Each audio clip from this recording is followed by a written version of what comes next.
देखते हैं कितना हो पाएगा कितना नहीं हो पाएगा। और तबीयत तो बहुत ज़्यादा ख़राब हो रही है, आँख में से पानी भी आ रहा है और थोड़ी सांस लेने में प्रॉब्लम हो रही है।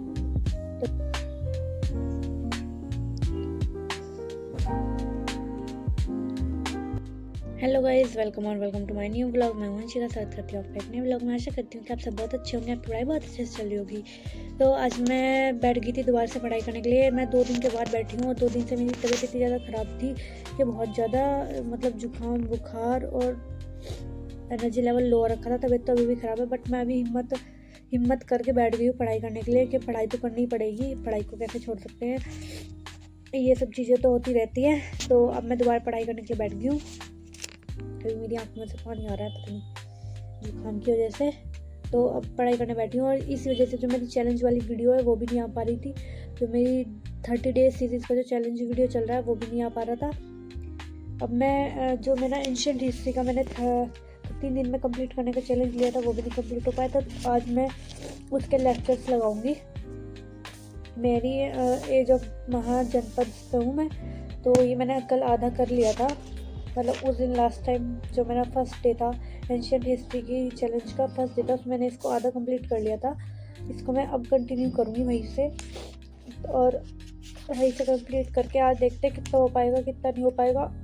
और तबीयत तो बहुत ज़्यादा ख़राब हो रही है, आँख में से पानी भी आ रहा है और थोड़ी सांस लेने में प्रॉब्लम हो रही है। तो चलो स्टार्ट करते हैं फिर पढ़ाई को। तो गाइस उसके बाद मैं पढ़ने के लिए बैठ गई थी और पढ़ते वक्त मतलब सबसे पहले जो मुझे लेक्चर जहाँ से मैंने स्टार्ट किया था वहाँ पे मुझे फ्लो चार्ट बनाना था। उसमें जो महाजनपद दिए गए थे एंशिएंट हिस्ट्री में, महाजनपद के रिवर और उनकी कैपिटल्स का वो चार्ट था जो कि आसिम सर ने मुझे क्या, वो तो यूट्यूब पर फ्री में है, तो यूट्यूब पे था वो उनकी क्लास के अंदर ही लेक्चर में।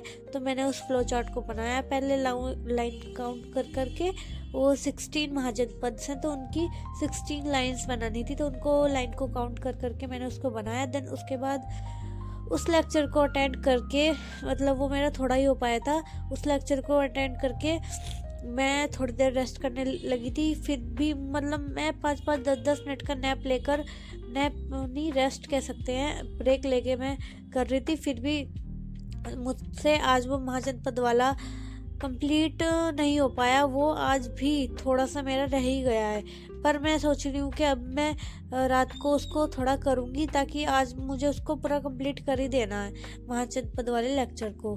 देन उसके बाद उनके महाजनपद के नाम लिख के, पूरे उनकी रिवर और कैपिटल्स लिख के, प्रेजेंट डे में वो कहाँ पर लोकेटेड है वो मैंने सब कुछ लिखा। और मतलब फ्लोर चार्ट को अगर हम अच्छे से बनाएंगे तो वो बाद में हमारे नोट्स में बहुत ज़्यादा काम आने वाली चीज़ है। तो इसलिए उसको अगर हम जितनी क्लैरिटी से बनाएंगे तो वो उतनी क्लैरिटी से हमको समझ आएगा, क्योंकि इन्हीं नोट्स को यूज़ करके हमें बाद में पढ़ना है। जब एग्ज़ाम होगा या रिवीजन हम करेंगे तो हम इन नोट्स का यूज़ करके करेंगे।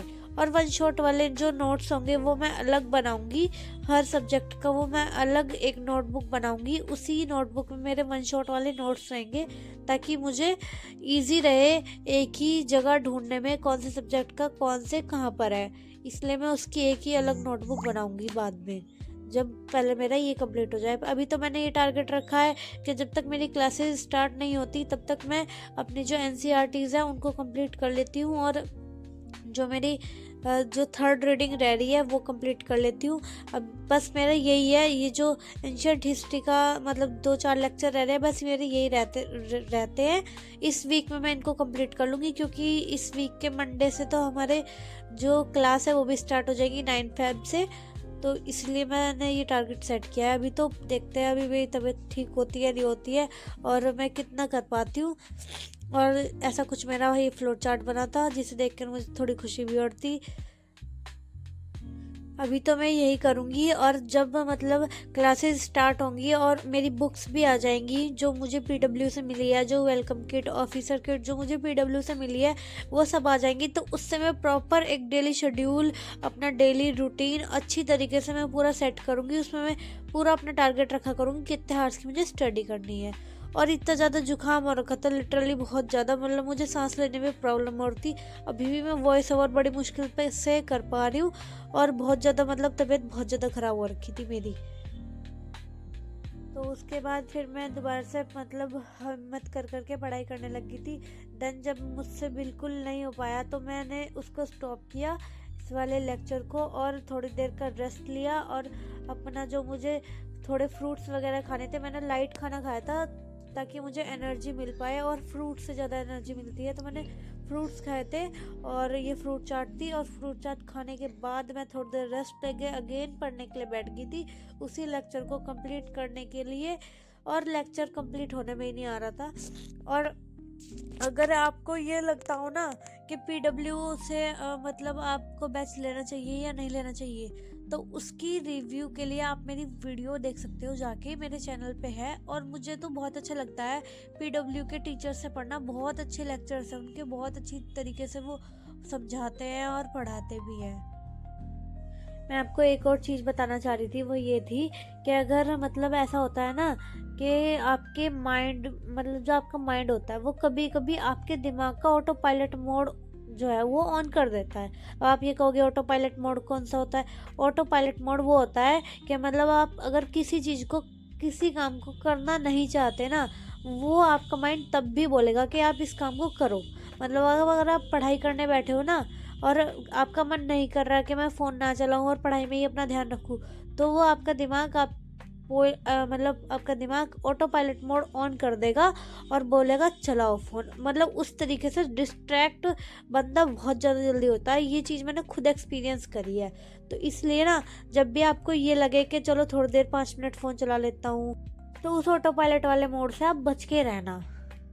तो गाइज़, मैंने अपना जो लेक्चर लगाना था वो मैंने लगा लिया था, और वो मेरा अभी भी मेरा वो थोड़ा सा रह गया है। उसके बाद मैं रेस्ट करने के लिए थोड़ी देर मैंने नैप ले ली थी, आधे 1 घंटे की, क्योंकि बहुत मतलब ना, कहते हैं ना,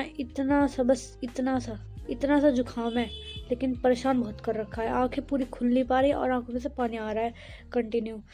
सांस लेने में बहुत दिक्कत हो रही है तब भी, पर क्या करें, पढ़ना तो पड़ेगा। अब चैलेंज को तो मैंने जो मेरा चैलेंज सीरीज चल रही है उसको तो मैंने स्टॉप कर रखा है अभी के लिए। वो अभी मुझसे वो नहीं हो पाएगा बिल्कुल भी, क्योंकि मैं रेस्ट ले लेके अपनी पढ़ाई को स्टार्ट कर रही हूँ, कंटिन्यू कर रही हूँ धीरे धीरे, थोड़ा थोड़ा।